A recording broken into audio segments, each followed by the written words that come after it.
Fellas, unfortunately, news for AEW keeps coming out and it's getting worse and worse and worse. As the TV product gets better, it seems like we get bad news that just makes everything seem like it's going to crash. And today's news is no different because we got this report from Brian Alvarez of F4W Online. And I'm going to let my boy Omer from Real Take Wrestling read this for y'all. Make sure y'all go check it out. But Omer, please let us know what's going on here.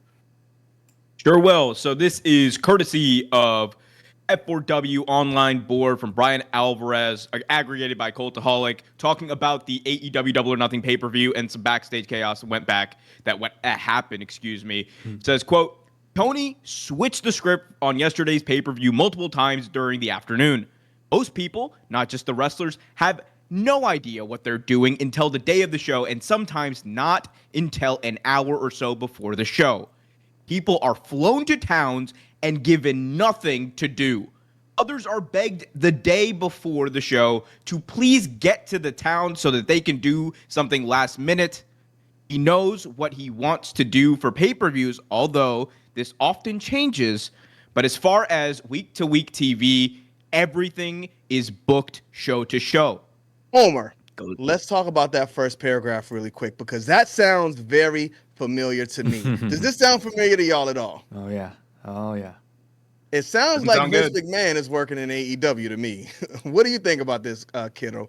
Well, we haven't seen the women do too many crazy stuff yet, or, there hasn't been an uptick in racism. So I think Vince McMahon is not backstage yet, but he might be going back there. This is scary. This is not what we wanted. This is the exact thing, exact reason why we wanted an competitor or an alternative to the WWE for this exact reason. This is one of the biggest ones. So it's not fun to see that this is happening, but it's also not shocking because Tony Khan does many, many wrestling shows a week. Then he has to worry about the pay-per-views. Then he has to worry about football.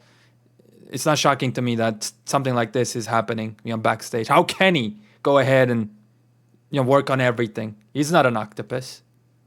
That's my take. But what I'm saying is this, man. Could you imagine being in the comfort of your home and you get a call like, yo, fly out to the show. We need you. It's urgent. You fly all the way across the country to get to this arena. Mm-hmm. And when you get there, you're just sitting in the back. You don't get nothing to do. Now you just got to get back on the airplane and fly all the way back home. Personally, I wouldn't mind it because you're going to chill with the homies, Right. You get another city under your belt. Why not? But I can understand if you got plans and you're not expected to work that week because they never hit you up, and then you get that call last minute, come in, we need you, and you got to rush and get all the things together to go out. It just puts you in a bad spot. Omer, is this something you're familiar with, or what do you think about this situation? I think it's something that a lot of people are familiar with, at least those who've been following kind of how the backstage situation in AEW has been developing over the last few years, right? You go back to 2020, 2019, pandemic era, let's say AEW. Yeah. Tony Khan was there at the shows, right? And there wasn't much else for people to do at that time. He was a lot easier to get a hold of. Obviously, when you're early on and you're starting a company with the amount of investment that the Khan family puts into AEW, you are there. You are an active member. Not to say he's not active now. He's obviously in charge of everything, right? Yeah. But he was he made himself, I should say, significantly more available is what we've heard over the past number of years.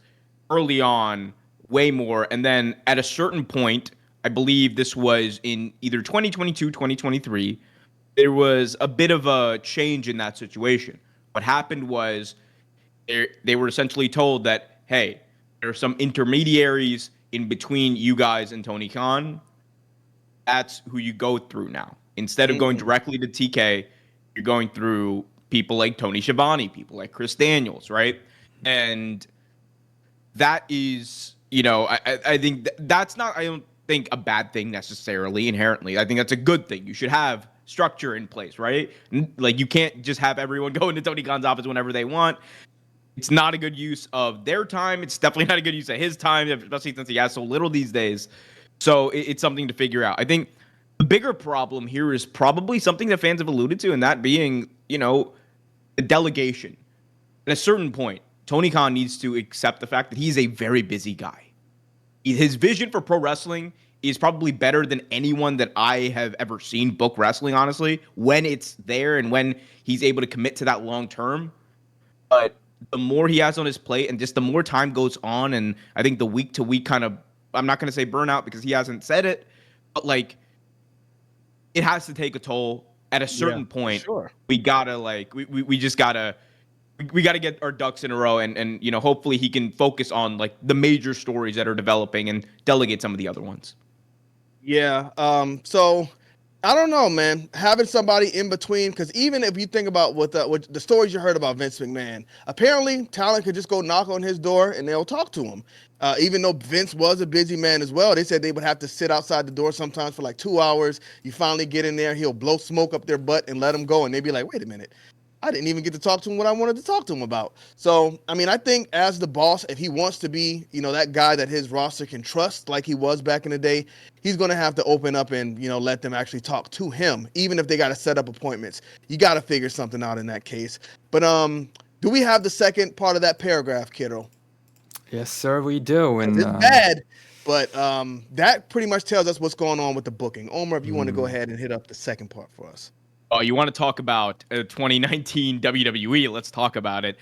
The quote goes on to say, quote, "For most people, he's, Tony Khan, incredibly difficult to get a hold of.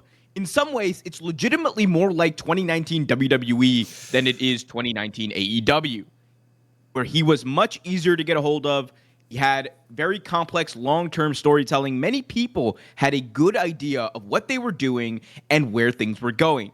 And often, most of the following week's entire Dynamite card was booked and announced before the previous week's Dynamite had even ended. Remember when Excalibur would run down 24 matches in 30 seconds for the following week? It's night and day, the changes, and people who work for the company in all roles, from wrestlers to the office, talk about it all the time." And that's really big there, because when Vince was in the office, we would hear that he'd come to work, he'd rip up the script an hour before the show and says, "Write it again." So now it sounds like Tony Khan is doing that exact same thing. And I would see why talent would be frustrated, because it's an hour before the show and you're sitting there like, okay, what am I doing tonight? We didn't have time to rehearse. I just got to go in there and wing it because I have no idea what's going on.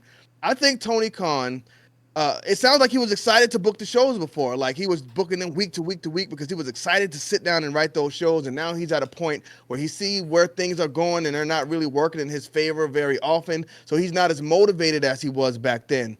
I think he may need to get 4 writers. Not a big writing committee. I think he needs to get about 4 people to sit down in a room and write these different angles for him, because him doing it by himself, I mean, we're looking at things like this. Omar, I saw you shaking your head a little bit. What's your thoughts? I mean, okay, so I'm not going to inherently disagree. I think one thing is true. Tony Khan's motivations as far as AEW go have not changed. Like I truly believe he is as motivated. Even I would say he's more motivated now than he was in the beginning of AEW to make AEW succeed and commit to it. Mm-hmm. It might, I think, like many things in AEW, the two things that have plagued this company over the past 2 years, and I say plagued in a very, like, I guess overdramatic way, because they're a successful company. But number one, the structure or lack thereof. Like, if there was the structure in place, and again, it's a young company, you can't blame them too much. But if there was a structure in place, you don't get situations like the CM Punk Elite situation. You don't get, the miscommunication with talent and their travel, potentially, the miscommunication with talent and their creative. That stuff doesn't happen because things are already set and there's a structure and a path forward, right? That's not there. And then, like, the strategy and development there, AEW does have a creative, like, team, creative committee. I'm not sure what the inner machinations of that are. However, whatever it is, it needs to improve. That's not saying it's bad, but it needs to improve, because right now, if talent are not getting their stuff until last minute, if they don't know what they're doing, man, it is oof. Yeah, it's rough. Kiddo, you should have just played the video. But yeah, I agree, Omar. Yeah. I mean, I don't know how the booking committee is right now either. Maybe he does have guys in there working with him, but I don't know. It just, from what I hear, they're like, Tony Khan is the beginning and he's the end of everything. Nobody's word matters. He's going to put on TV what he wants to put on TV. That's why even if you have 4 bookers, I don't know, like, it might be better if he chooses, like, here's a couple of high quality ideas, and this is the one I like, instead of coming up with all the ideas himself. In that case, I think if he had those, like you say, Kenny, four, good minds that he can feed off of, or just two, even like two shrewd people will say him, no, this sucks, or this is awesome, from different, wrestling philosophies, that'd be good. I think actually it's not such a bad thing that Tony Khan is like basically the final boss that makes all the decisions, because if you have more than one cooks in the kitchen that makes all the big decisions, then it can get actually super messy. At least this is one vision. I always enjoy that in everything, not just in wrestling, but in any type of storytelling media. So honestly, though, I've been saying this for a long time. I love Tony, but I think he needs to actually step down to the secondary role and put somebody else who knows exactly what they're doing, someone really, really talented, into the booking role. Learn from them like a apprentice for 5 years maybe, and then with everything you've learned, go ahead and try your hand at it. And that way, by the way, he doesn't have to now think about what's going to happen in this moment of Dynamite, in this segment of Dynamite, in this 1 minute promo of Dynamite. What is this wrestler going to say? Why? He can just focus on his football a little bit more. But I think, he's always on the grind. And like you pointed out, Omer, I think that's going to, even if you want to or not, over the years, this has been 5 years now of him doing so many stuff. And it's not like it was on a holiday before that either, before starting AEW. It's going to mess with you. And I think we're kind of seeing the effects of it, as everybody's saying, at least this quote is saying, and Backstage, everything is a mess. And maybe he wants to fix it, right? But does he have the time to fix it? Probably doesn't. He needs to book the new show or the next show. So I definitely think it's okay to admit that it is too much, like you said, Kenny, and just get a bit more help from people who know exactly what they're doing, who have experience in the business. And not everybody's golden, man. We're good. We're gonna get a better product. Tony's gonna have an easier time. Everyone, the wrestlers, everything is gonna be better. So I hope Tony does it, man. I hope Tony does it. He's a young man, and they tend to be a lot more fiery and say like, "No, I got this." But yeah, we'll see. We'll see.